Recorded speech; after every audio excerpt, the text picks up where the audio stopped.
Oke, kita mulai. Oke. Assalamualaikum warahmatullahi wabarakatuh. Waalaikumsalam warahmatullahi wabarakatuh. Alhamdulillah hari ini kita bisa melanjutkan kembali diskusi tentang studi konstitusi. Adik-adik kalau di dalam buku saya, buku kita itu pada halaman 328 bab 10 terkait dengan kelembagaan negara di dalam konstitusi. Di minggu kemarin kita membahas tentang bagaimana prosedur perubahan atau amandemen di dalam undang-undang dasar kita atau konstitusi kita. Tentunya kita belajar dari pengalaman sejarah bahwa di negara kita memang pernah mengalami amandemen beberapa kali, dan tentunya bahwa konstitusi ini adalah buatan manusia, ya, artinya diciptakan, disusun oleh para pandai-pandai kita untuk menjadikan aturan main di negara kita, tetapi tentunya tidak bisa terhindari dengan perubahan-perubahan sosial yang ada. Tentunya sejarah mengatakan bahwa ketika reformasi itu juga mengalami perubahan-perubahan yang sangat mendasar, belajar dari pengalaman sejarah, pengalaman penyelenggaraan pemerintahan yang ada, sehingga undang-undang itu atau konstitusi itu perlu dirubah. Nah, makanya ada beberapa kemarin kita bahas tentang bagaimana inisiasi dari perubahan itu muncul dari mana. Bisa dari dalam, bisa dari luar, bisa jadi sebuah kebiasaan negara. Tetapi kalau di negara kita memang diatur di dalam pasal undang-undang yang terakhir tentang peralihan dan perubahan undang-undang dasar atau konstitusi ada negara kita. Nah, itu mungkin sekilas terkait dengan perubahan atau amandemen yang kita pelajari minggu kemarin. Hari ini kita akan membahas tentang kelembagaan dalam konstitusi kita, ya. Artinya konstitusi kita ini juga mengatur tentang bagaimana lembaga negara apa saja yang masuk di dalam isi daripada konstitusi negara kita. Tentunya bahwa konstitusi ini adalah ruh negara kita, maka itu akan mengatur struktur daripada negara kita. Kalau kita ingat bahwa di negara kita penganut trias politika, berarti ada pembagian kekuasaan, ada aturan terkait dengan kekuasaan, bagaimana lembaga-lembaga negara itu bekerja untuk perjalanan pemerintahan atau negara kesatuan Republik Indonesia. Maka di sini yang kita jelaskan di sini terkait dengan bagaimana struktur dan fungsi lembaga negara yang diatur dalam konstitusi serta peran pentingnya apa. Jadi dalam menjalankan konstitusi, tentunya struktur dan fungsi lembaga negara itu ada yang namanya lembaga eksekutif, atau lembaga yang salah satu lembaga dari 3 cabang pemerintahan dari sebuah negara, bahwa lembaga ada legislatif, yudikatif, eksekutif. Nah, lembaga eksekutif ini bertanggung jawab menjalankan program-program pemerintah serta menjaga keamanan, ketertiban di dalam sebuah negara itu. Yang kemarin mungkin kita sudah mengalami transisi perubahan pemerintahan, ya. Jadi bisa juga pemerintahan yang sekarang ini berjalan dari hasil dari transisi perubahan yang ada. Nah, lembaga eksekutif ini terdiri dari presiden, wakil presiden, menteri-menteri. Tugas lembaga eksekutif berdasarkan pada bidang-bidang yang masing-masing. Kalau kita bicara pemerintahan, berarti pemerintah itu ada pemerintah pusat, ada pemerintah daerah, ada pemerintah desa. Mungkin skup wilayahnya yang beda. Tetapi yang kita bicarakan di sini adalah kelompok dasar di bidang, ada yang bidang administratif. Eksekutif ini bertugas melaksanakan undang-undang serta perubahan undang-undang yang menyelenggarakan administrasi negara. Jadi mengatur segala administrasi, mencatat semua kegiatan kegiatan pembidang di dalam kegiatan pemerintahan, baik itu kependudukan atau mungkin bisa juga sumber daya alam atau punya potensi yang dimiliki negara ini, batas wilayah dan sebagainya. Ini harus dicatat biar bisa dipertanggungjawabkan kepada negara. Ada juga pembangunan dan perekonomian. Ini bertanggung jawab atas pengembangan ekonomi negara. Melaksanakan program pembangunan ekonomi guna meningkatkan kesejahteraan masyarakat. Jadi salah satu tugas dan peran fungsi daripada lembaga negara itu adalah membangun bagaimana ekonomi di negara kita ini bisa jadi tidak seperti maunya sendiri. Karena sumber daya alam ini juga harus sebagai amanah, sebagai anugerah Tuhan yang harus kita atur sehingga ini pemanfaatannya bisa dinikmati seluruh warga negara. Ini diatur dalam pasal 35 atau dalam pasal 45. Ini yang ada di belakang ini adalah kekuasaan negara. Kemudian ada juga tugas pemerintah itu adalah hubungan luar negeri. Ini bertugas untuk mengawasi dan mengelola sektor publik yang termasuk lembaga-lembaga pemerintahan, badan-badan negara. Jadi kita juga berkomunikasi sebagai salah satu negara di dunia ini yang harus berkomunikasi dengan negara yang lain. Tentunya kita secara administratif juga harus punya kelembagaan yang mengatur tentang itu. Makanya pemerintah Prabowo kemarin setelah dilantik langsung melaksanakan perjalanan dukungan kepada beberapa negara bahwa keberadaan negara kita, pemerintah kita sudah selesai, sudah resmi, sudah sah, sudah ganti pemimpinnya, sebagainya. Kemudian yang terakhir, tugas dari pemerintahan itu juga adalah keamanan dan ketertiban.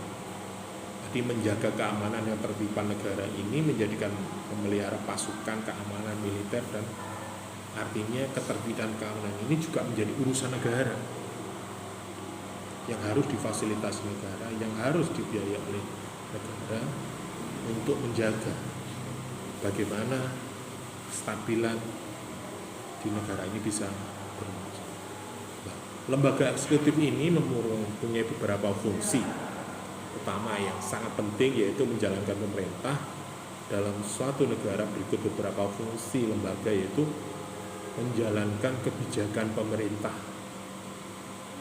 Jadi tugas pemerintah itu yang membuat kebijakan. Makanya prodi ilmu pemerintahan itu tidak lepas dari studi kebijakan publik atau kebijakan pemerintah. Karena pemerintah itu adalah bisanya memberikan kekuatan, memaksa secara sah itu ya pemerintah. Artinya bukan berarti kelompok atau partai politik pemenang pemilu yang itu tidak, tetapi pemerintah. Nah, yang kedua, pemerintah itu juga menjaga ketertiban umum. Lembaga eksekutif ini bertanggung jawab untuk menjaga keamanan, ketertiban umum negara-negara. Tugas ini merupakan pengawasan, pengendalian terhadap keamanan di negeri ini, termasuk pengolahan pasukan keamanan. Ada beberapa negara yang mungkin mengandalkan itu, kayak Amerika Serikat itu terkait dengan keamanan pertahanan itu sebagai modalnya untuk menekan negara-negara lain. Ya, sekarang itu membantu Israel untuk menekan Palestina, Gaza dan sebagainya, itu adalah untuk pasal itu. Tetapi tugas utamanya bukan untuk itu, tetapi untuk menjaga ketertiban, keamanan, kedaulatan wilayah Negara Kesatuan Republik Indonesia. Kemudian yang ketiga itu melaksanakan undang-undang. Jadi apapun yang menjadi kebijakan negara yang ditetapkan oleh MPR atau DPR, yang melaksanakan, yang mengawal adalah pemerintah. Tugas utamanya adalah melaksanakan undang-undang itu ditetapkan sebagai menyusun peraturan pemerintah atau menjabarkan dari maksud undang-undang itu. Makanya undang-undang itu tidak serta-merta langsung diterapkan kepada masyarakat, tetapi harus dijabarkan melalui peraturan pemerintah, melalui peraturan menteri, melalui peraturan daerah, sampai ke peraturan desa. Nah, ini biar terwujud. Kenapa ini bisa dilakukan? Karena wilayah Indonesia bermacam-macam, sehingga potensi masyarakatnya berbeda-beda. Kemampuannya, sumber daya alamnya, sumber daya manusianya bisa juga berbeda-beda. Makanya dalam implementasi kebijakan atau undang-undang itu yang diamanahkan dalam konstitusi dijabarkan oleh pemerintah melalui peraturan-peraturan di bawahnya. Bisa juga peraturan pemerintah atau Kepres atau peraturan menteri. Kemudian untuk mengelola luar negeri, lembaga eksekutif juga bertanggung jawab mengelola hubungan antara luar negeri dengan negara-negara yang bertugas, seperti meliputi pengelolaan hubungan diplomatik.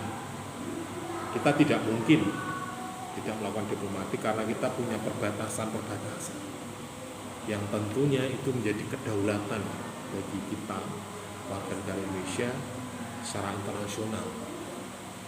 Apalagi Indonesia termasuk punya selat, jadi punya pintu masuk sebenarnya dari negara-negara Eropa ke benua yang lain. Mengapa ini Selat ini sangat berpotensi? Sebenarnya ini sangat besar sekali potensinya. Selat Malaka itu termasuk, andai kata itu ditutup, dikuasai, misalnya di KI portal, wah, Indonesia bisa kaya raya, ya. Karena itu adalah pintu masuk. Kalau itu jalur laut, tentunya ekspor impor dari berbagai negara itu juga menjadi satu batasan wilayah Selat Malaka yang kita miliki sebenarnya. Nah, ini kalau tidak dijaga dengan keamanan atau itu ya bisa menjadi apa negara kita. Kemudian negara atau pemerintah juga memberikan tanda kehormatan.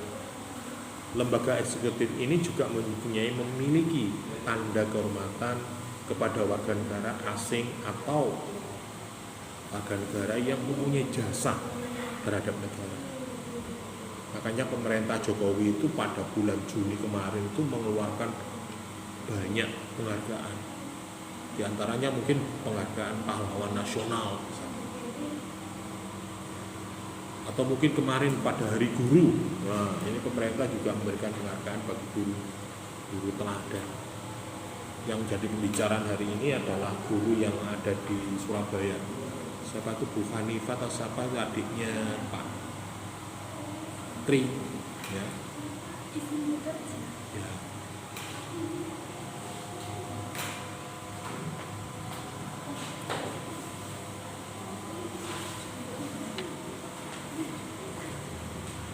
Dalam menjalankan tugasnya bekerja sama dengan lembaga eksekutif dan yudikatif.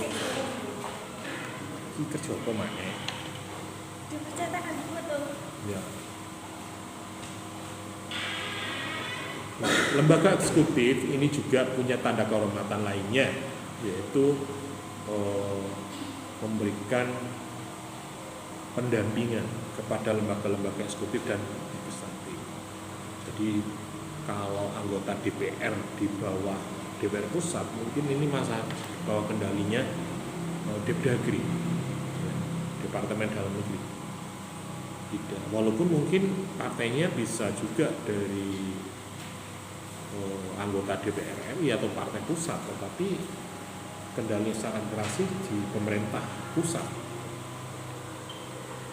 Kemudian lembaga di konstitusi kita juga ada lembaga namanya lembaga legislatif.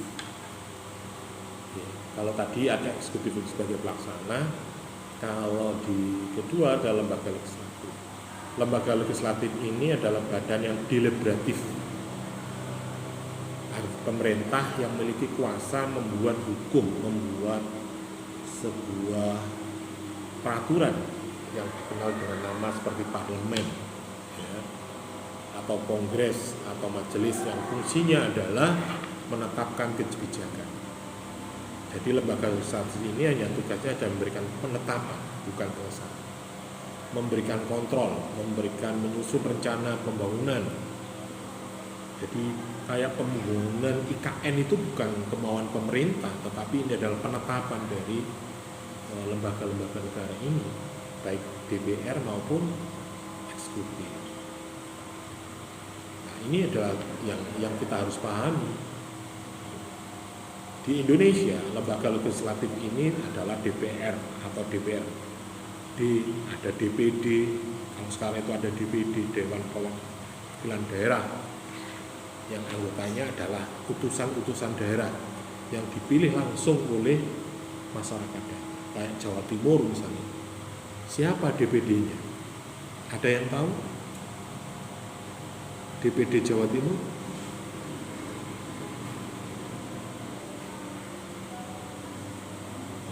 Ikut nyoblos gak kemarin? Nyoblos siapa? Ayo. DPD sampean wingi sapa?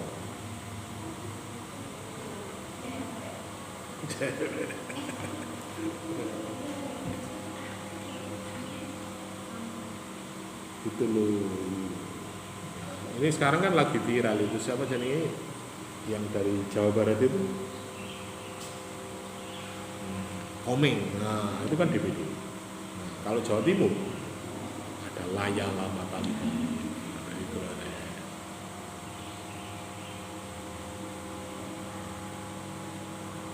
Nah, tugas daripada legislasi ini nyusun rencana pembangunan nasional, anggaran juga. Jadi ada peran fungsi lembaga legislatif itu adalah ada fungsi budgeting, ada fungsi perencanaan, ada fungsi kontrol. Ini adalah fungsi dari lembaga. Kemudian ada lembaga yudikatif. Lembaga yudikatif ini adalah bertugas untuk mengawasi undang-undang. Ini adalah lembaga yang penegak hukum. Artinya lembaga yudikatif ini adalah lembaga yang kehakiman, tanggung jawab untuk menegakkan hukum, memberikan keadilan dan memutuskan perselisihan hukum dan menerima dan memeriksa perkara. Jadi kalau ada sengketa, ada persoalan, ini ada lembaga yudikatif. Lembaga yudikatif itu ada bisa juga kalau dari bawah, bisa juga dari Litmas, ada Satpol PP, ada kejaksaan, ada kepolisian, ada kehakiman, kejaksaan. Ya, kalau di pusat ada KPK, ada BPK. Nah, ini termasuk ada bidangnya masing-masing. Tugasnya adalah menyelesaikan masalah dan memberikan interpretasi atau pemahaman terkait dengan undang-undang yang ada. Artinya bahwa lembaga yudikatif ini juga dalam pemahaman itu memberikan penafsiran terhadap undang-undang itu sendiri. Misalnya kayak sekarang yang lagi rame, misalnya kasus pilkada DKI. Nah, bahwa yang terpilih adalah mendapatkan 50+1. Nah, 50+07 berapa? Boleh nggak? Bisa nggak dikatakan 1? Menurut kalian gimana? 50,07. Saya nggak dipersepsikan bahwa undang-undang menyatakan bahwa yang dinyatakan menang itu harus mendapat suara 50+1. Kalau 0,7 pilih. Nah, secara matematika ya bisa, tapi ya kurang kayak dulu. Padahal di undang-undang diatur boleh mengadukan persoalan itu ke dalam penegak hukum ketika 0,05.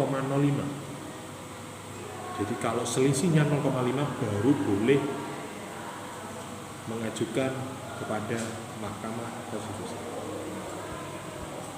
Jadi 0,7 saja ini wis loss, boleh, berarti bisa dinyatakan menang. Tapi piye politik ya, selisih didik piye. Nah, Ini contoh-contoh kasus yang hari ini penegakan konstitusi di ini yang baru, yang hari ini lagi lagi rame. Nggak tahu hari ini putusan seperti apa. Tentunya ada hak warga negara yang dijamin di dalam konstitusi terhadap kebijakan itu. Jadi misalnya 0,7 itu bisa enggak? Padahal undang-undang kita 0,5. Memang 0,5 itu adalah batas yang harus diputuskan oleh Mahkamah Konstitusi. Oke, itu contoh kasus ya. Di Indonesia, lembaga yudikatif itu ada namanya Mahkamah Agung, ada Mahkamah Konstitusi, ada Komisi Judicial Review, ada lembaga tugas-tugas yang berwenang dalam Undang-Undang Dasar 1945. Yang tugasnya adalah mengawasi, menegakkan, menyelesaikan perselisihan, memberikan interpretasi. Nah, ini interpretasi ini loh yang menjadi persoalan. Dan ini keputusannya mengikat, kan? Ini andai kata MK menyatakan 0,7 bisa dikatakan 50+1. Yo wes selesai. Tapi kalau itu bisa dibuktikan, bisa dianalogikan dengan hal-hal yang lain, bisa juga ini menjadi persoalan. Oke, dimenangkan, tapi masyarakat terima enggak? Kalau enggak terima, tambah masalah. Wes diboborai pemilu ulang loh, piye? Yang bagaimana lah, ya. Ini contoh. Lembaga yudikatif ini juga mengawasi kinerja lembaga peradilan. Ya, seperti lembaga yudikatif atau Mahkamah Agung. Mahkamah Agung itu mengawasi para hakim. Jadi ada kemarin misalnya kasus di Surabaya terhadap mahasiswa UNER yang dibunuh oleh pacarnya, ya, diputus bebas lah, piye gue. Hakim kok iso dengan kasus seperti itu yang nyata-nyata seperti itu kok bisa bebas? Ternyata di balik itu ya, ada sebuah putusan-putusan yang menurut hukum tidak salah, korupsi, polisi. Hal-hal yang seperti itu, maka tugas dari Mahkamah Agung harus menegakkan. Makanya kemarin ditangkap salah satu hakim agung di rumahnya hampir 1 triliun masih pirang juta. Hakim itu ya kayak pangeran ya wayahe nyidang ini, karena dia bisa memutuskan bersalah atau tidak. Ini salah satu peradilan. Nah, makanya di negara kita ada lembaga-lembaga pembagian tugas terkait dengan itu. Tugas politik ada eksekutif, legislatif, dan yudikatif. Kalau yang kita bahas ini terkait yudikatif, maka dia harus bekerja secara independen, tidak terikat kepentingan apapun. Kepentingannya adalah masyarakat. Oke, mungkin itu bisa diinterpretasikan 0,7 itu 1. Bisa dimakfuk lah. Bisa terima enggak? Nek terima piye? Ya harus ditunjukkan data-data yang lain, fakta-fakta yang lain. Loh Pak, 0,7 saja nih Kak, 0,7. Cuma ini loh, sehingga ini jadi kan 0,7. Ya boleh. Terjadi. Kemudian di dalam konstitusi juga ada lembaga-lembaga lain selain lembaga eksekutif yudikatif, ada lembaga yang berperan penting dalam pemerintah di dalam sebuah negara. Berikut ada lembaga-lembaga itu, lembaga apa saja? Ada lembaga Alkitab atau lembaga LAI, lembaga yang agama. Ada lembaga pemilihan umum atau bisa juga dikatakan kalau dalam itu ada lembaga ad hoc, lembaga negara yang diatur dalam undang-undang, tapi sifatnya sementara. Artinya lembaga pemilihan umum ini kalau di zaman dulu itu yang menyelenggarakan adalah Depdagri. Tetapi untuk menjaga netralitas maka dibentuklah yang namanya Komisi Pemilihan Umum atau KPU. dalam penegakan korupsi misalnya. Ini seharusnya adalah tugasnya kejaksaan, kepolisian, tetapi untuk menjaga netralitas dan independen maka harus ada lembaga ad hoc yang independen yang namanya KPK. Banyak lembaga-lembaga yang menjadi badan ad hoc seperti ada tadi, ada KPK, ada YLKI, lembaga-lembaga konsumen atau lembaga penelitian, BRIN dan sebagainya, itu ada lembaga-lembaga independen. Terus, nah itu berarti ini juga sah. Apakah itu termasuk di dalam aturan konstitusi kita, Pak? Ya boleh-boleh saja. Namanya ad hoc bisa juga ada terus, bisa juga ditiadakan. Nggak mungkin wis dihapus DPR, nggak mungkin. Atau bubarkan DPR, ya bisa-bisa saja, tetapi sangat besar. Tapi kalau ad hoc, sewaktu-waktu bisa dihapus. Misalnya korupsi kok wis mari, masyarakat itu jujur kabeh, mereka jujur kabeh, korupsi selesai. Atau mungkin wis kangelan menyelesaikan, wis bubar wae, wis nggak masalah.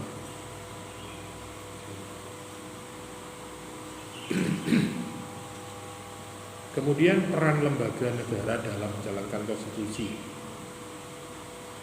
Lembaga ini punya peran-peran masing-masing sesuai dengan tugas dan tupoksinya.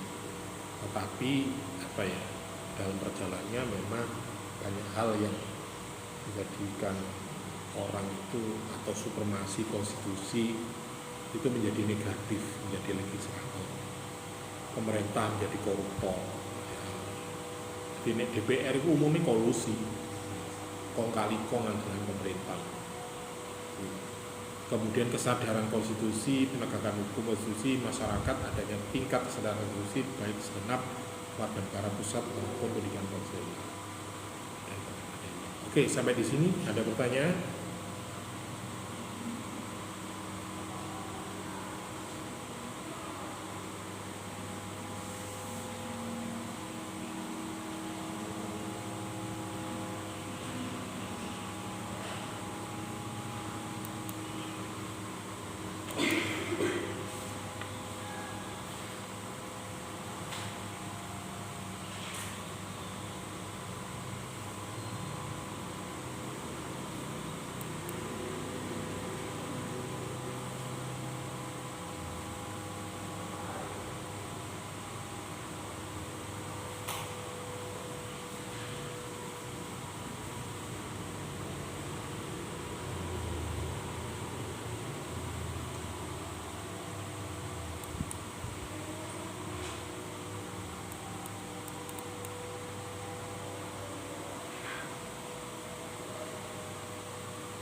Ada pertanyaan?